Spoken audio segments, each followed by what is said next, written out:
Bhagavate Vasudevaya. This is 11th Canto, Chapter 13, Text 36. The Hamsa Avatar answers questions. Deham cha nashvaram avastitam utitam va siddho na pashyati yato ajagamat swarupam daivad apetam atta daiva vashad upetam vaso yata parikritam madira madanda deham chanash param avastitam utitam va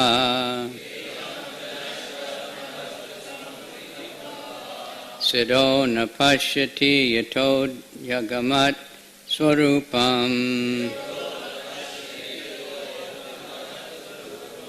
daivad apetam atadaiva vashad upetam vaso yata parikritam madira madanda.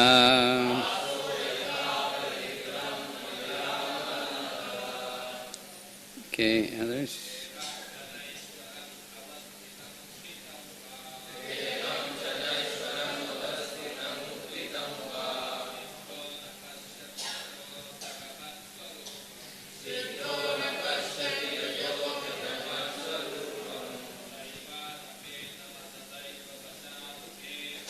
Daivad apetam atadaiva vashad apetam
Deham, the material body.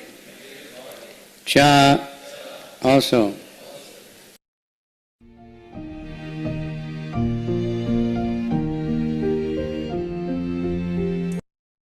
Nashvaram, to be destroyed.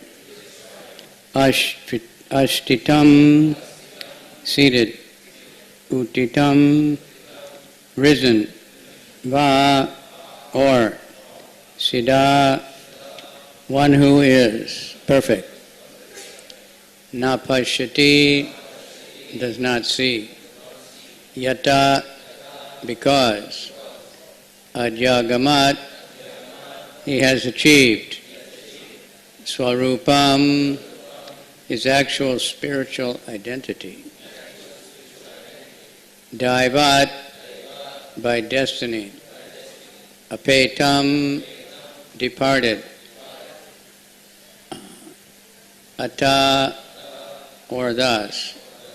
Daiva, of destiny. Vashat, by the control. Upetam, achieved. Vasa, close. Yata,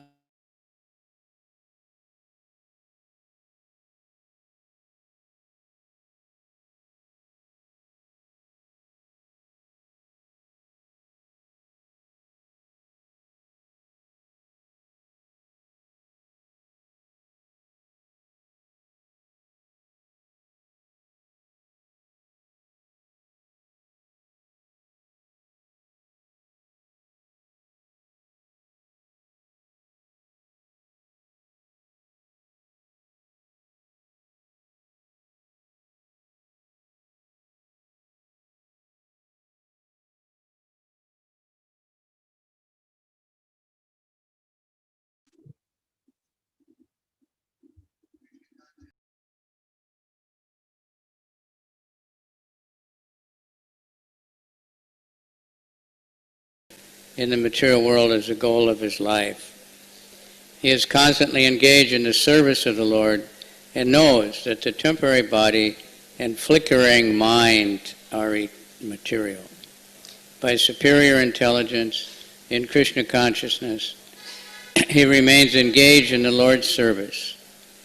The example of a drunken man in this verse is very nice. It is common knowledge that at mundane social gatherings, men become drunk and lose all awareness of their external situation. Similarly, a liberated soul has already achieved his spiritual body, knows that his continued existence does not depend on the material body. A liberated soul does not, however, inflict punishment on the body, but rather remains neutral, naturally accepting his destiny as the will of the Lord.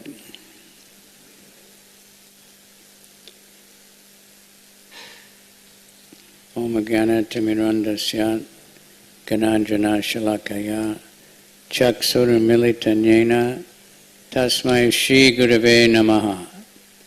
Shri Chaitanya Manobhistam Stapitam Yena Bhutale Swayam Rupa Kadamayam Tadati Swapadantikam.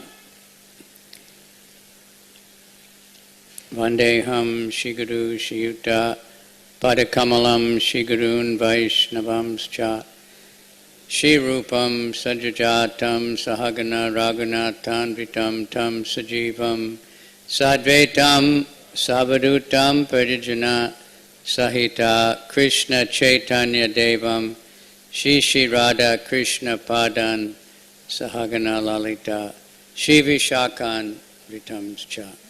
Nama Om Vishnu Padaya Krishna Pristaya Bhutale Shrimati Bhakti Vedanta Swaminiti Namane. Namaste Saraswati Deve Gauravani Pracharane Nirvisesha Shunyavadi Paschatya Desa Tarane. Nama Om Vishnu Padaya Krishna Pristaya Bhutale Shrimati Bhakti Siddhanta Saraswati Iti Namane. Madhur Jochala Premaja Shri Rupanuga Bhakti Da Shri Gaura Karuna Shakti Vigrahaya Namostate. Namo Varshavanavi Devi Dayitaya Kripabdaye Krishna Sambandha Vigyana Dayane Prabhave Namaha. Namaste Gauravane Shimurtaye Dinatarane Rupanuga Viruda Apasadanta Dvanta Harane. Namo Gorakishoraya Satchit Vairagya Murtaye Vipralamba Rasambode Padambujaya Te Namaha. Namo Bhakti Vinodaya Satchit Ananda Namane Shri Gora Karuna Shakti Rupanuga Varayate. Gora, what is it? Vaishnava Sarvabhauma Jagannathaya Te Namaha. Vanchakalpatrubhyascha Kripa Sindhubhyevacha Patitanam Pavanebhyo Vaishnavebhyo Namaha. Namo Mahabharanaya Krishna Prema Pradayate Krishnaya Krishna Chaitanya Namani Gora Tuishe Namaha. Hey Krishna Karuna Sindhu Dina Bandhu Jagatpate Gopesha Gopika Kanta Radha Kanta Namostute Tapta Kanchana Gaurange Radhe Vrindavane Shuri Vishabhanu Sute Devi Pranamami Hari Priye. Okay, very interesting. The first time I came to this temple, it was on a Sunday. Very ancient history, though. This place was a broken down room, and there was about maximum 30 people at the Sunday feast. If that many, I don't know. And anyway, the history is interesting, but I was reading from this chapter because I didn't know exactly what to say and considering the conditions. But this is one of my favorite sections, is when the four Kumaras first, when the Hansa avatar first came, and they asked, "Who are you?" So we get questioned a lot, "How are you?" So I always think of this one. If when you're asking me who I am, you believe that I am also a jiva soul and that there's no ultimate difference between us, since all souls are ultimately one without individuality, then how is your question possible or appropriate? Ultimately, what is the real situation and resting place, both of yourselves and of me? So I guess they were Brahmavadis, they, not exactly Mayavadis. Mayavadis are against the personality of Godhead, but Brahmavadis don't know for sure. So they're mostly thinking it like this. Then he says, if you're saying, "Who are you?" you are referring to the material body.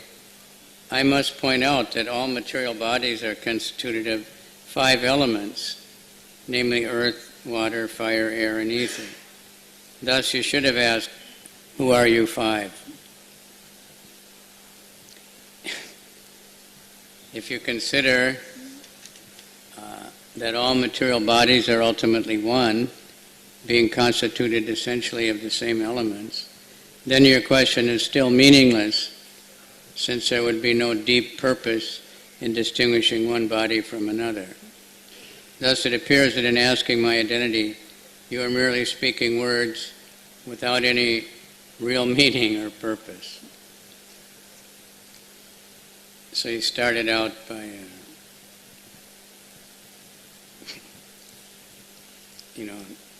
sort of insulting them. But, when people say, "How are you?" what do they mean? The mind, the body, the soul. The soul is described in the Bhagavad Gita. It can't be killed or burnt or get sick or get old or many of those things. So if that's what we're asking about, then we should know already.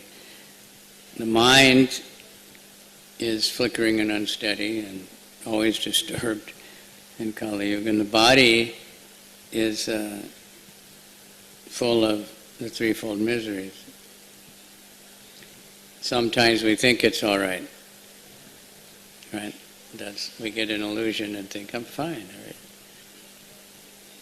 I'm young, or I'm feeling good today, or I walked up the stairs, I must be something good, but it's always rotting away and full of adi daivik and adi bautik and adi admik misery.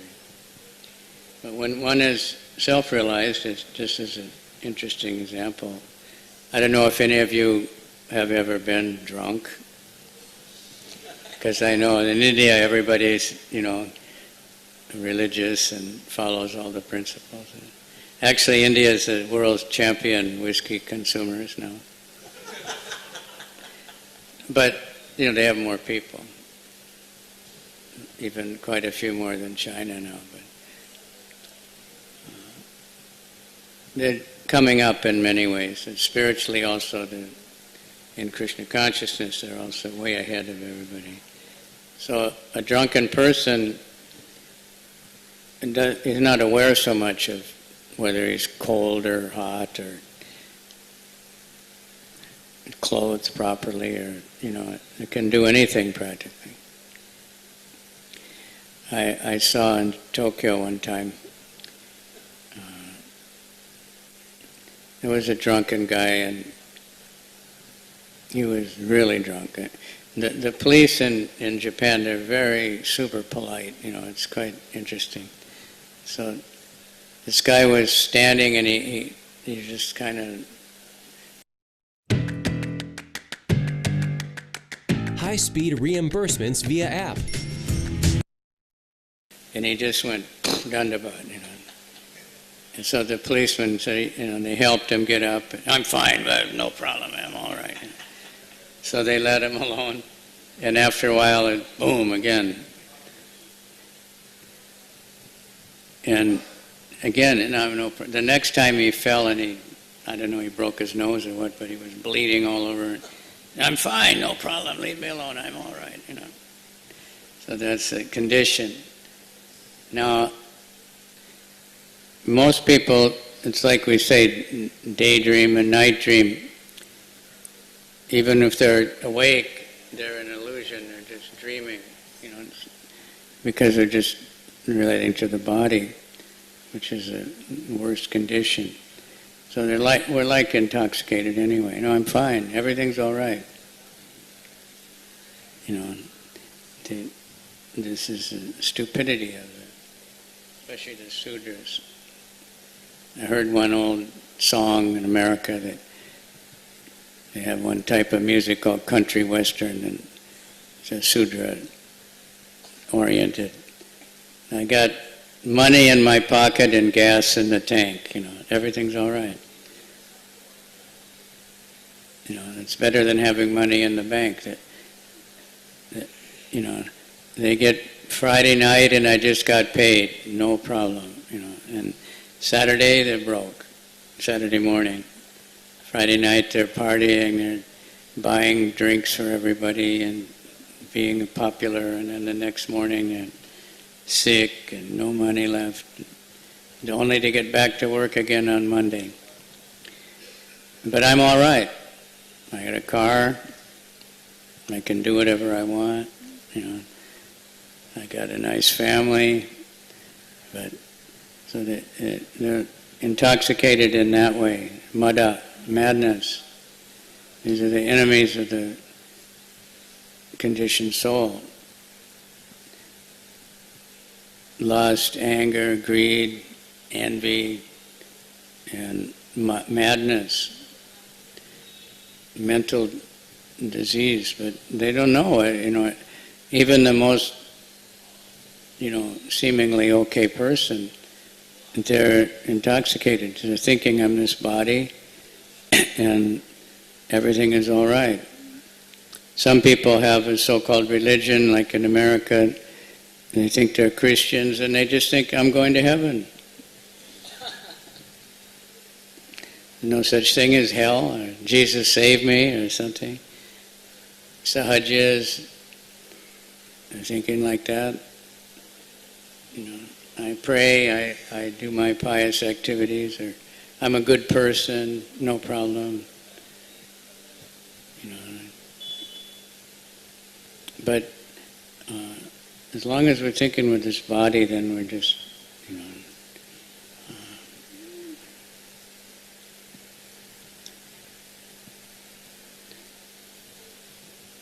So self-realized, there's other descriptions. There's one that if we go on the Vraj Mandala Parikrama barefoot, you'll realize very greatly at the end.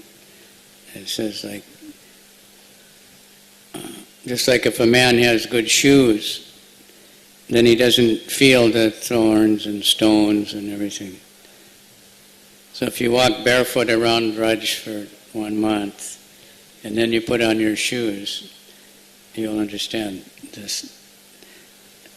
So the self-realized person is not so much aware whether the body is hot or cold or weak or strong or sick. He doesn't care.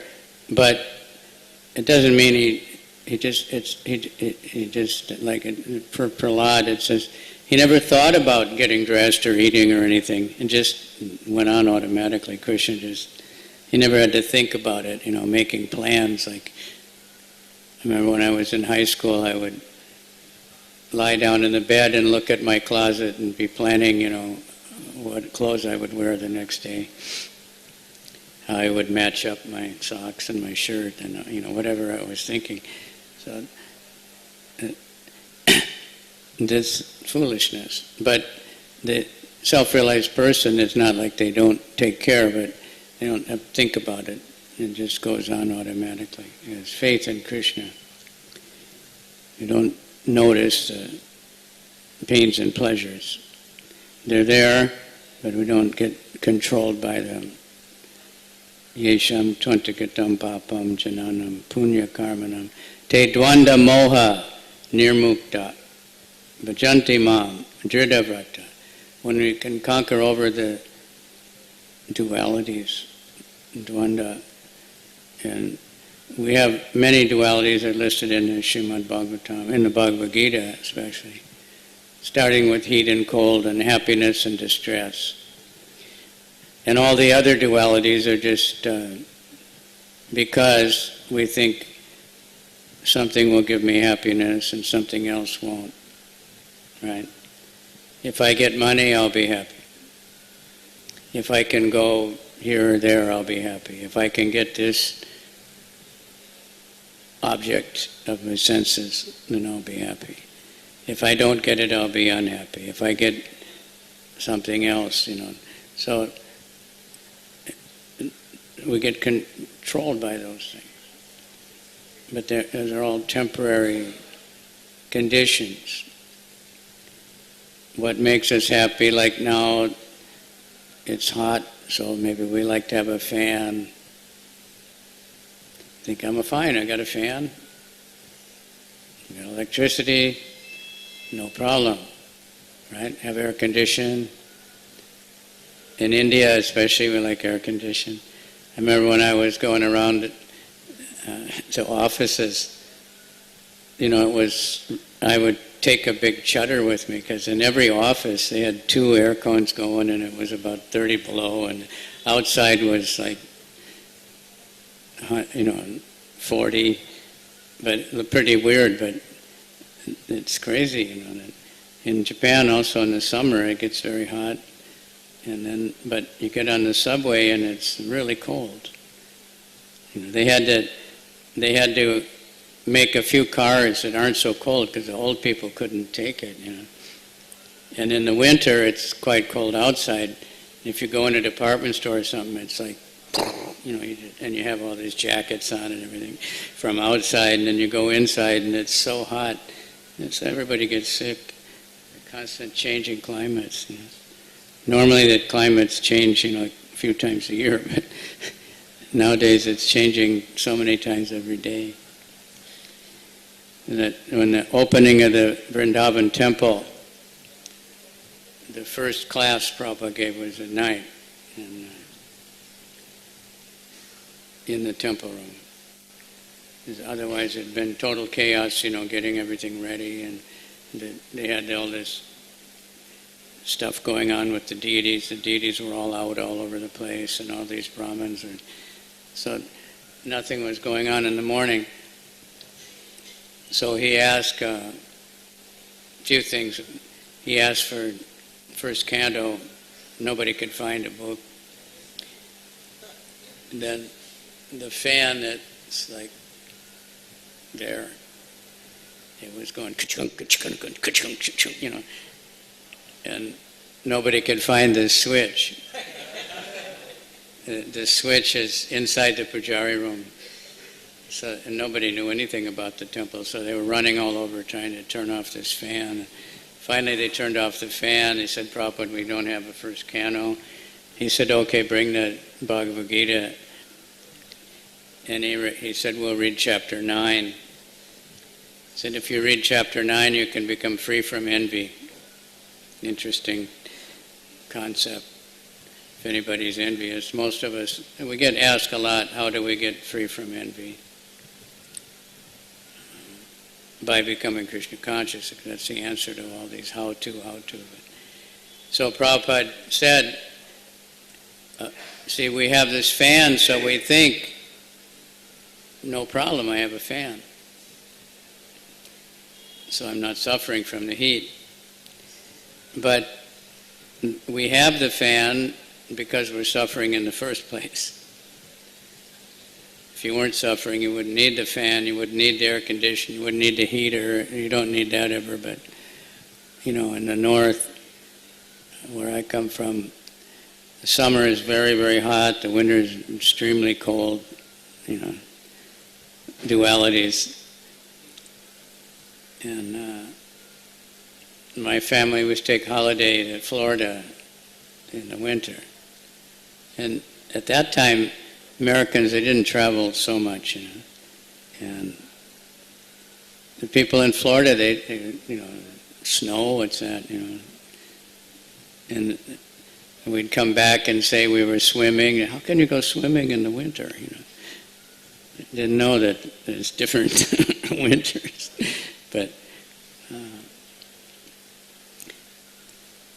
But the people that live there would say that it would be really boring to live in a place where the weather was nice all the time. That would be horrible. This is what makes life interesting. That every morning you have to jumpstart your car or push it, because you turn on the key and it can't move, it's frozen. Or the wheels are frozen in the ice and you can't get out, to get the car moving, and then your tire is flat, frozen on the bottom, and thumping. That's what keeps life interesting. Is all these changes, the dualities. It's exciting. But they're always there. They're just subtle. Some places they're subtle. People become more sensitive to changes. But so Krishna says over and over again, equal in happiness and equal in victory and defeat, equal in honor and dishonor, equal in fame and infamy. All the things we want. We want honor, but we don't want to be dishonored. We want to be praised. We don't want to be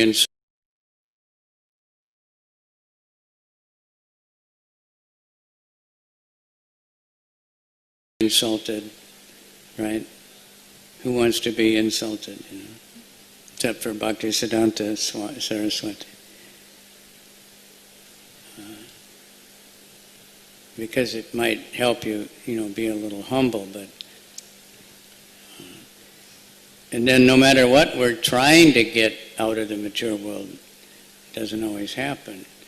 And Prahlad is saying, like happiness or distress comes without seeking distress. Even people that, I don't know if it's a fashion in India yet with young people, they're cutting themselves and burning themselves. And in England, they just consider it normal now. A devotee told me, doctor, if it's not life-threatening, then it's okay, it's normal. But So they're causing pain, but for somehow that's giving them pleasure. Intoxication. They always forget that there's a hangover. Anybody experience that? Huh? Before you came, I hope not actually, but the next day, but I must have had a good time because I don't remember anything.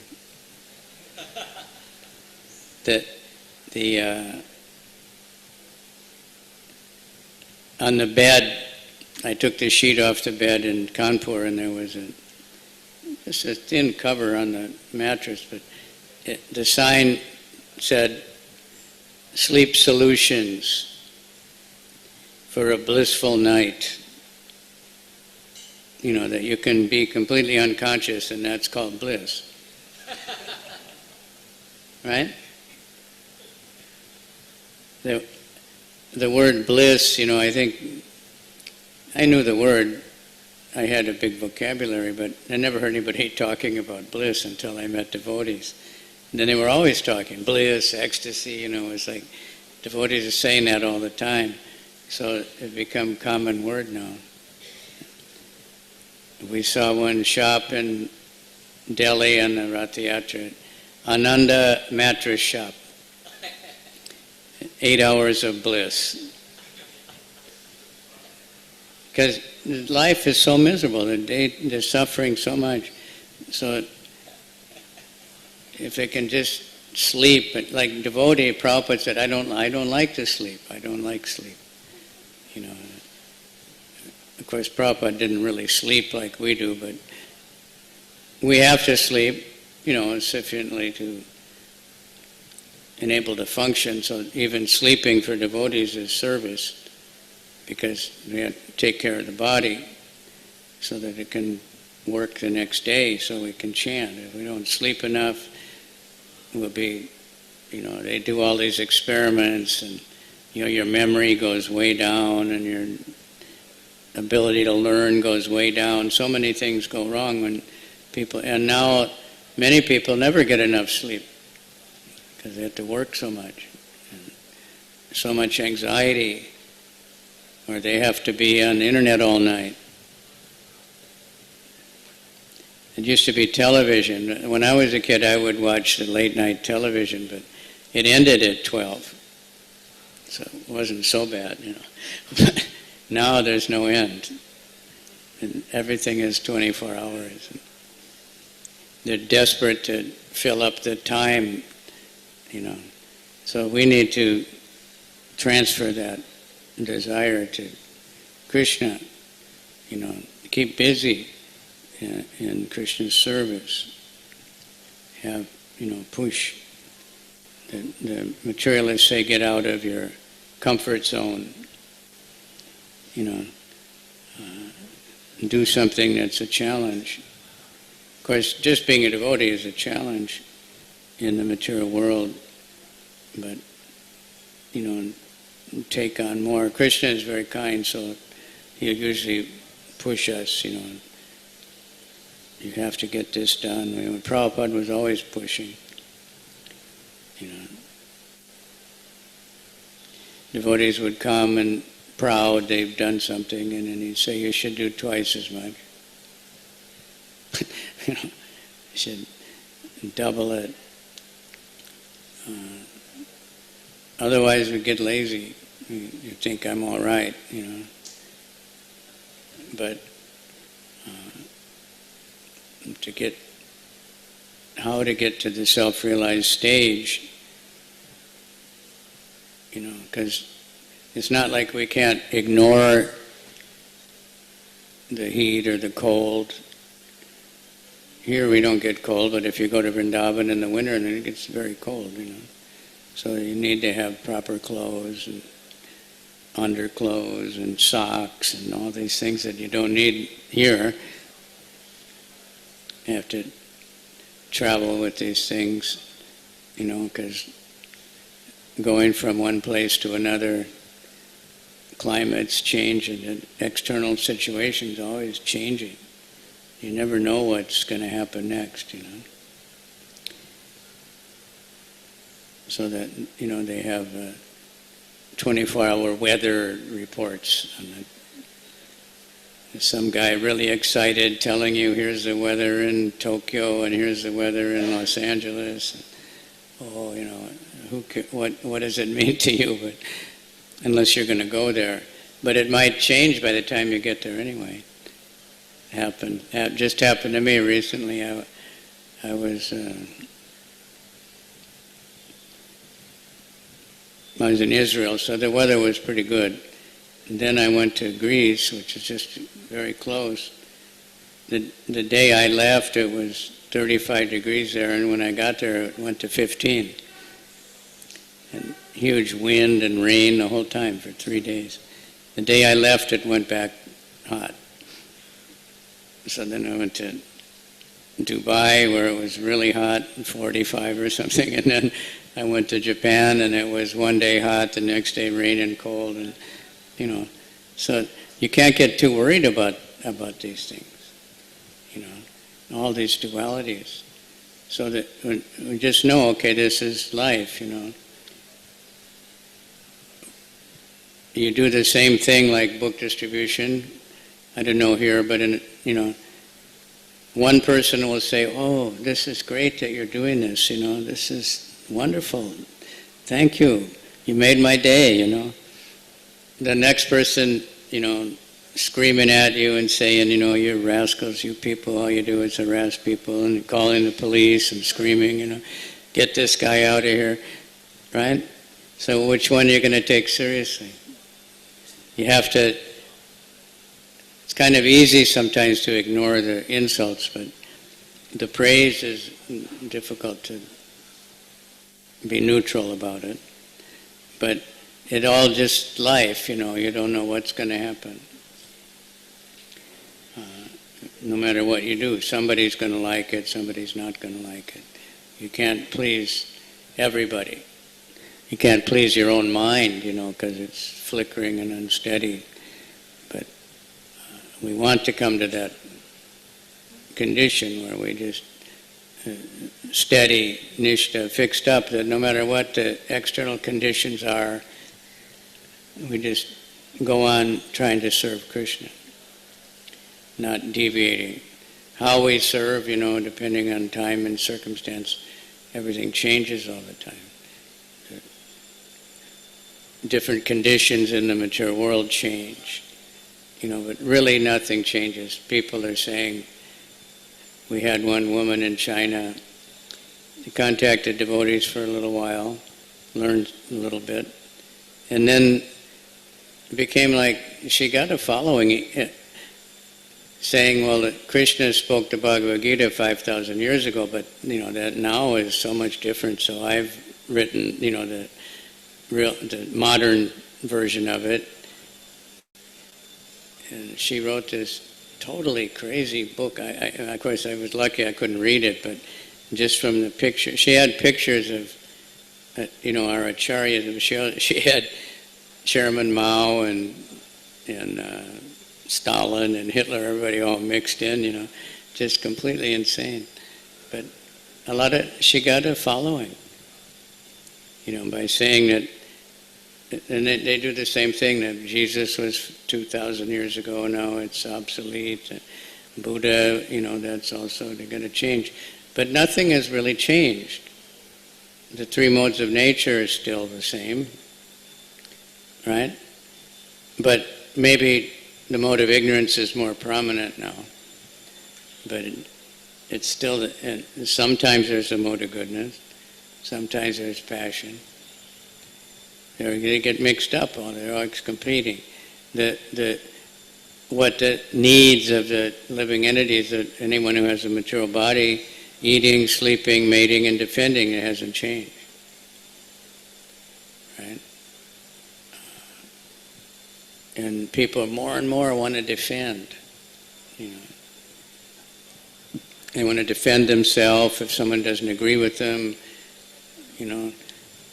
mostly they end up offending, but there's a word the best defense is a good offense or something. But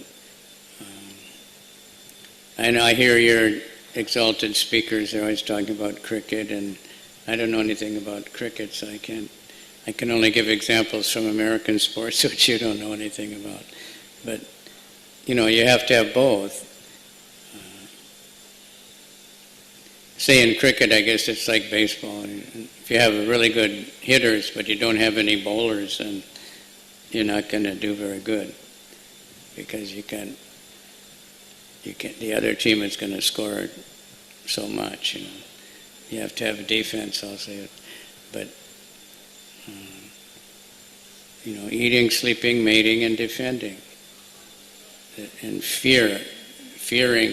In the Sanskrit, it's bhaya, fearing. So what are we afraid of?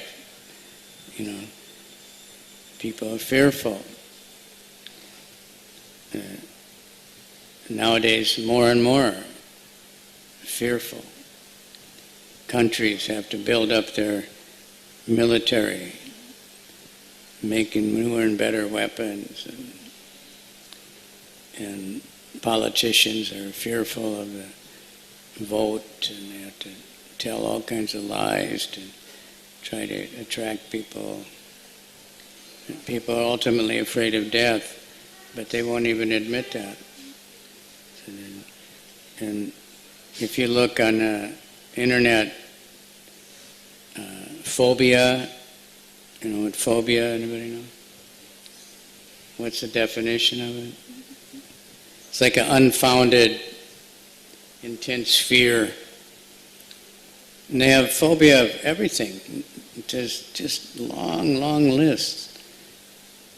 Basically, people are afraid of the dark, afraid of claustrophobia. They can't get in an elevator.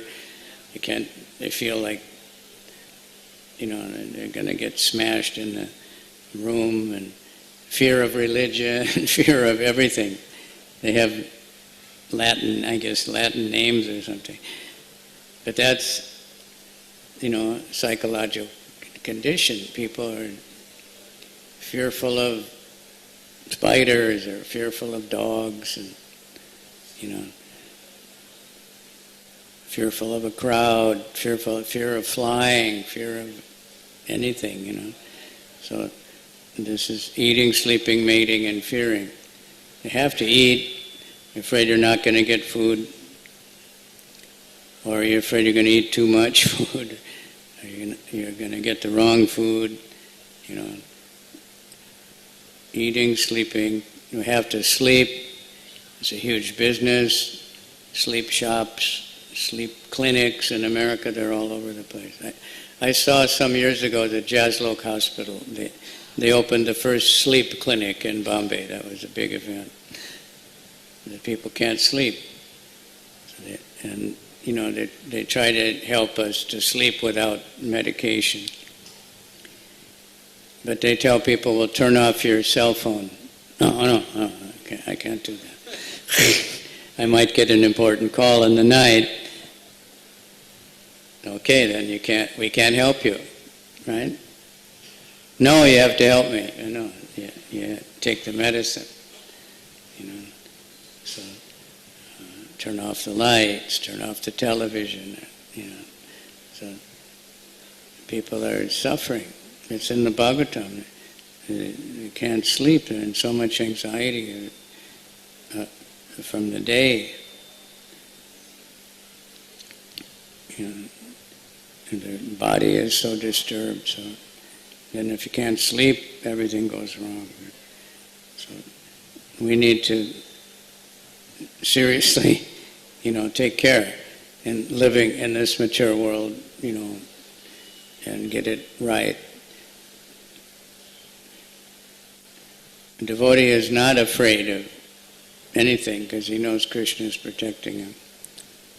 Like Prahlad, he was never afraid of all the different tortures that Hiranyakasipu was arranging. Hiranyakasipu was afraid, even though he was so powerful. Kamsa was so powerful. He conquered Indra also. Everybody But he was afraid of the little baby, Krishna. And he didn't want to fight him himself until the end. And Ravana was afraid. They're so powerful, so proud, but afraid. Afraid of anybody that didn't agree with them. So Krishna, we have all these leelas, we have so many information, how things work. This particular chapter is especially how the mind works, and it's quite technical and, interesting, how the Hans Avatar is explaining these things. So it's worth studying over and over again, just like the Avanti Brahmana, that's also in the 11th canto. He suffered so much, but his conclusion was it's all just due to the mind. You can't blame anybody else for our problems. Generally, we want to blame somebody. America, if we eliminate these people, then we'll have no problem. If we wipe out this particular religion, no problem. We wipe out this country, no problem. But it's not true. Can't be done anyway. Only help is to rise above it, become Krishna conscious. And there's no way to do that without the Sankirtan movement. Somebody should do a search sometime and see how many times Prabhupada says that. It's almost every purport, almost every lecture, something comes up like that. So we have a great responsibility to think, how to control the mind is to think about how to spread the holy name, make plans. People are making plans, we need to make plans. You need to make plans for your business and your study maybe, or your marriage or whatever. Many people don't make plans now for marriage, so like Gaur Gopal says, love at first sight and divorce at first fight. They don't realize what they're getting into in many, many things. You get a job, but you get entangled. But if we're dedicating everything to Krishna, then the material entanglement isn't such a big disturbance. But we need to get entangled in Krishna, in the association of devotees and in different activities. Or how are we going to find the ways and means to, so many people are chanting, so many people know about Krishna, but so many more people that they don't know anything in the world, even in India. But devotees are going to the tribal areas now, and those people are very submissive. And we have competition, different Christians come all over the world trying to, madly convert everybody. And it's cheap, sahajya.